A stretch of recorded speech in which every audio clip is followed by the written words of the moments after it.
myself Diksha Pandey. I have cleared RRB PO 2020 and RBPS PO 2020 through reserve list. First of all, I would like to thank Almighty, my parents, my friends and infinitesimal family for their huge support. Here I will be discussing my SMART strategy which really helped me to ace these exams. So I started my preparation in 2019 and the first banking exam was IBPS PO. So I cleared pre, I cleared mains, but somehow I couldn't make it to the final list. So that day I was totally shattered. समझ नहीं आ रहा था कि हुआ क्या है, कहाँ lag कर रही हूँ. I took my time. 2 दिन का टाइम ली, अच्छे से समझी, एनालाइज की, कहाँ लैग कर रही हूँ.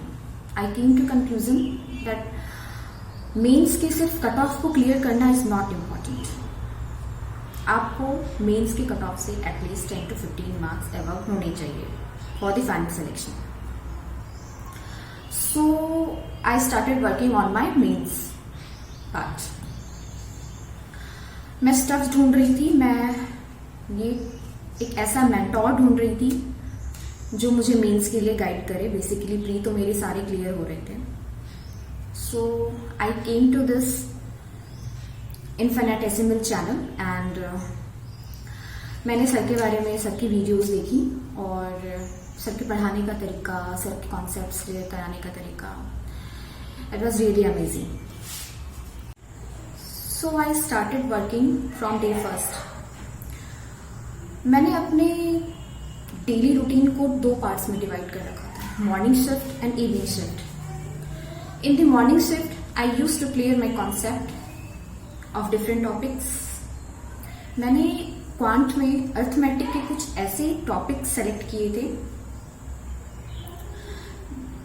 जो काफी ज्यादा वेटेज रखते हैं मेंस में, स्पेशली मेंस.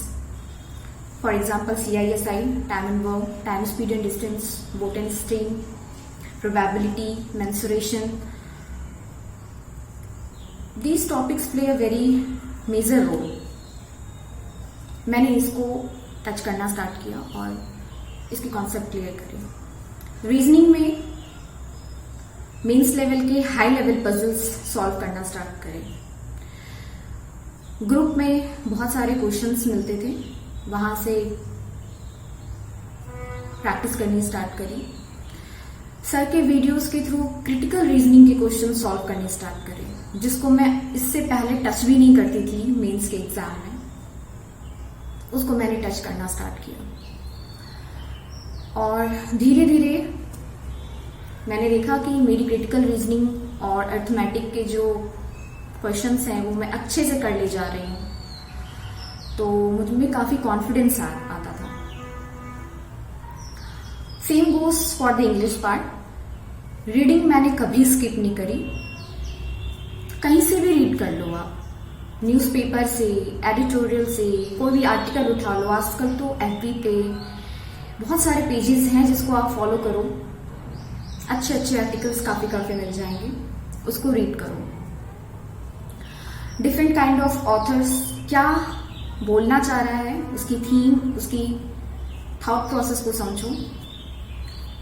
जब आप ऐसा करने लगोगे, आप अपनी हैबिट में लाओगे, तो आप एग्जाम में अगर कोई भी पैसेज, कोई RC आ रही है तो आप उसको बहुत इजीली राइट वे में कॉम्प्रिहेंड कर पाओगे. उससे क्वेश्चंस के आंसर्स एब्स्ट्रैक्ट कर पाओगे. सो ये तो हो गए मेरे एडमिट कार्ड आने से पहले वाला पार्ट. अब एडमिट कार्ड आ चुका है, प्री का एग्जाम होने वाला है इन नेक्स्ट 15 to 20 days. क्योंकि मुझे पता था कि मैं प्री बहुत इजीली क्लियर कर ले रही हूं, तो मैं पर डे 1 प्री मॉक्स देती थी. बस प्री के लिए मैंने इतना ही करा कि मैं 1 मॉक और उसको अच्छे से एनालाइज करना, मैंने इसको कंसिस्टेंसी में बिल्कुल रखा. मैंने उसको सही तरीके से एनालाइज किया. फिर उसको अच्छे से एनालाइज करने के बाद मैं अपनी वीकनेसेस को नोट डाउन कर लेती थी कोशिश करती थी कि नेक्स्ट टाइम जब भी मैं वो प्री के मॉक्स दूं, मैं वो गलतियां रिपीट ना करूं।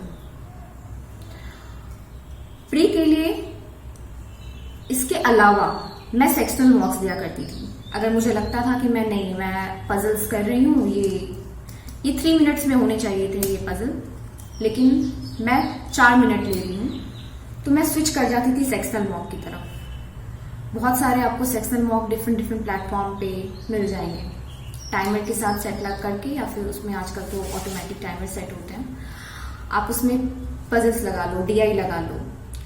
Pre is all about speed and accuracy. आप कितनी जल्दी एक्यूरेटली आप क्वेश्चन सॉल्व कर ले रहे हो, that is very much important. तो प्री के लिए मैंने ये सारी चीजें करी। Once I am done with the pre, अब मुझे पता होता था कि I am going to clear this particular exam. अब मैं मेंस में लग जाती थी, मेंस की प्रिपरेशन में मैं लग जाती थी। Yes, one more thing, pre के प्रिपरेशन के दौरान या उससे पहले कह लीजिए 1 to 2 months बिफोर, बहुत अच्छी हैबिट होती है एक किसी भी सीरियस एस्पिरेंट में, वो करंट अफेयर्स को साथ लेकर चलते हैं। लास्ट मोमेंट के लिए कभी मत छोड़िए, वो फायदा नहीं करने वाला है। आप उसको पढ़ो, क्योंकि जब आप प्री दे रहे हो, आपका रिजल्ट आ जा रहा है, उससे पहले से आपको रिवीजन स्टार्ट कर देना है। सो करंट अफेयर्स तो उसको साथ में लेकर चलना है हमें, उसको स्किप नहीं करना है। अब मेंस के लिए मेरे सारे कॉन्सेप्ट्स क्लियर हो चुके थे प्री से पहले। नाउ इट्स हाई टाइम कि मुझे रिवाइज करना है। रिवाइज भी कर रही हूं, और जो मॉक्स होते हैं, मेंस के मॉक्स होते हैं, उसमें से मैं क्वेश्चन सॉल्व कर रही हूँ। आजकल तो काफी अच्छे प्लेटफॉर्म पे आपको न्यू पैटर्न के puzzles, mains level puzzles, critical reasoning, quant के क्वेश्चंस, अरिथमेटिक के क्वेश्चंस, स्टेटमेंट्स वाले, क्वांटिटी 1, क्वांटिटी 2 वाले, बहुत सारे न्यू पैटर्न के क्वेश्चंस मिल जाएंगे आपको, रियल एग्जाम लेवल के टाइप के। आप वहां से प्रैक्टिस कर सकते हैं। I also use to do this. मैं मेनली मॉक्स पे रिलाई की। 1 वीक में मैं मेंस के 2 मॉक्स लगाती थी। यस, वन मोर थिंग, मैं कभी भी कंटिन्यूस बैठ के मॉक्स नहीं दी हूं मेंस के। मैंने सेक्शनल मॉक्स लगाए हैं। मीन्स फॉर एग्जाम्पल अगर रीजनिंग है, तो अगर वो 45 मिनट्स की है, तो 45 मिनट्स की रीजनिंग मैंने सीरियसली बैठ के दी। 5 से 10 मिनट का ब्रेक लिया, फिर क्वांट की तरफ स्विच की, फिर ब्रेक, फिर इंग्लिश, फिर ब्रेक, फिर करंट अफेयर्स। मैंने ऐसे अपने मेंस की प्रिपरेशन को बूस्ट अप किया। उसके बाद धीरे धीरे आप रिजल्ट का वेट मत करो। कुछ लोग होते हैं कि वो रिजल्ट का वेट करते हैं, ये सबसे बड़ी बेवकूफी होती है। ये मैं अपने एक्सपीरियंस से बोल रही हूँ, ये मेरा पास्ट का एक्सपीरियंस रहा है।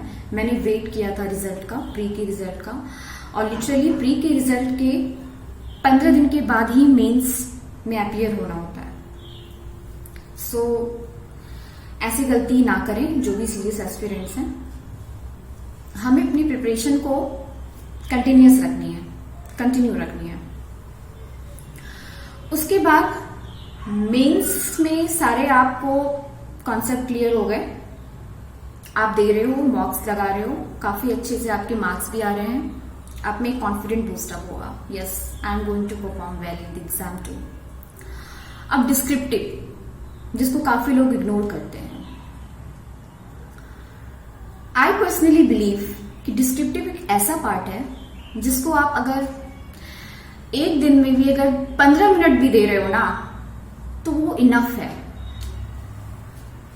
मैं प्री देने के बाद से ही इवनिंग का टाइम मैंने 15 से 20 मिनट मैंने डेडिकेट कर रखा था कि मैं डिस्क्रिप्टिव में कुछ भी, कोई भी टॉपिक, सर के काफी सारे पीडीएफ सर ने प्रोवाइड कराया था, उसमें काफी अच्छे टॉपिक्स थे।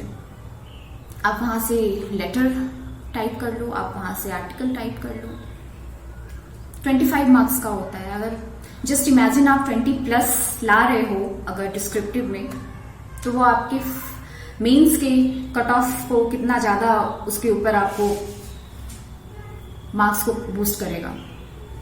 सो ये तो हो गया डिस्क्रिप्टिव। अब करंट अफेयर्स में हमने जितनी भी चीजें पहले पढ़ रखी थी, नाउ इट्स हाई टाइम कि आप उसको रिवाइज करो। आप मिनिमम 6 मंथ्स के करंट अफेयर्स आपको करने ही करने हैं। I use to read from affairs cloud weekly PDF। मैं क्या करती थी, मैं उस PDF की हार्ड कॉपी निकलवा ली। 1 मंथ में, इन 1 मंथ देयर आर 4 वीक्स, उसके अकॉर्डिंग मैंने निकलवाया, उसको पढ़ना स्टार्ट किया, हाइलाइटर से मैंने मार्क किया। अब जब मैं उसको रिवाइज करती थी तो मेरे लिए काफी ज्यादा इजी रहता था। मुझे ऐसा लगता था कि हाँ, ये चीज मैंने पढ़ी हुई है, ये मैंने इसे हाईलाइट किया हुआ है, मैं इसको अच्छे से, मेरा माइंड, मेरा थॉट प्रोसेस उसे बहुत इजीली ग्रास्प कर लेता था। फिर ये तो हुआ अफेयर्स क्लाउड के वीकली PDF से। उसके अलावा मैं मंथली क्विजेस लगाया करती थी। बहुत सारे प्लेटफॉर्म हैं जो प्रोवाइड कराते हैं आपको। मंथली रिव्यू भी आता है, आप वहां से आप पढ़ लो। ये सब कुछ छोटी छोटी चीजें हैं जिससे आप अपने प्रिपरेशन को बूस्ट कर सकते हो। आप अपने कन्वीनियंट, अपनी स्ट्रैटेजी आप खुद से बनाओ, अपने रास्ते आप खुद से बनाओ। Once done with the mains, now we have to be ready for the interview part. You know, it's of 100 marks. So, कभी भी इसे हल्के में नहीं लेना है। Interview is all about how you represent yourself in front of the board members, the way you speak, the way you answer. आपको fake नहीं होना है। आप जैसे हो, आप रियल हो, अपने रियल पर्सनालिटी को आप उनके सामने रखो। आपको कुछ नहीं आ रहा है, आप सॉरी बोलो, आगे बढ़ो। They are board members, they are experienced ones, they are veterans, you know. उनको थोड़ी सी गलती, थोड़ा सा भी झूठ बोलोगे, they are easily going to catch you. So try to be real. Basically in my interview मेरे से ज्यादातर मेरे ग्रेजुएशन की क्वेश्चन पूछे गए थे। काफी डीप में पूछा गया था। I don't know how, but my interview went really well and I scored I think 80 marks in RRBPO and 75 in RBPSPO। सो आपको घबराना नहीं है, बस आप जैसे हो खुद को उनके सामने रखो, things will go smooth. So, for banking, consistency is the key. Throughout my journey, मैंने ये चीज तो सीख ली। थोड़ा थोड़ा पढ़ना है, लेकिन डेली पढ़ना है, स्किप नहीं करना है। रीडिंग को स्किप नहीं करनी है, क्वांट के क्वेश्चंस प्रैक्टिस करने हैं, रीजनिंग के पजल्स जरूर करने हैं डेली बेसिस पे, करंट अफेयर्स डेली रीड करनी है। So, this was my small journey. I wish all the future aspirants all the very best. Hope आप लोग भी अपनी सक्सेस स्टोरी बहुत ही जल्द इस प्लेटफॉर्म पे शेयर करो। With this, I am signing off. Bye bye. Take care.